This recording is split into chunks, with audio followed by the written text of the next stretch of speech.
আরে বাহ, আমার নতুন সাইকেল, এটাতে চড়ে আমি গলি গলি ঘুরে বেড়াবো। খুব মজা হবে, এখনই বের হয়ে যাই। আরে বাবা, ওরকম সাইকেল একটা আমারও লাগবে। আরে মেয়ে, ওর থেকে ভালো সাইকেল তোকে কিনে দেবো আমি। না বাবা, আমার ওই সাইকেলটা লাগবে, আর এখনই লাগবে। আরে এই মেয়ে শোন, তোর সাইকেলটা আমার মেয়ের পছন্দ হয়েছে, এটা আমার লাগবে। না ভাইয়া, এই সাইকেলটা আমি বিক্রি করবো না। তুই বিক্রি না করলে কি হবে, আমার মেয়ের তোর সাইকেল অনেক পছন্দ হয়েছে, এইটা আমার লাগবেই। না ভাইয়া, এটা আমি বিক্রি করবো না। তুই বিক্রি করবি না মানে? এই নে টাকা, আর সাইকেল থেকে নাম এখনই। না ভাই, আমার সাইকেলটা নিও না। তারপর কি হলো তো দেখার আগে। এই দুইটা ছবির মধ্যে যে কোনো একটাকে ভালোবাসলে লাইক অ্যান্ড সাবস্ক্রাইব করো। আমি জানি দুষ্টু ছেলেমেয়েরা লাইক সাবস্ক্রাইব করবে না। আরে বোন, তুই কান্না করতেছিস কেন? ওই ভাইয়াটা আমার থেকে সাইকেলটা কেড়ে নিয়ে গেছে। কি? তুই এইখানে দাঁড়া, আমি এখনই আসতেছি। আরে ভাইয়া দাঁড়াও। হ্যাঁ, কি হয়েছে?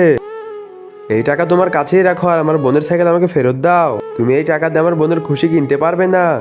আরে বোন সর, সাইকেলটা আমাকে দে।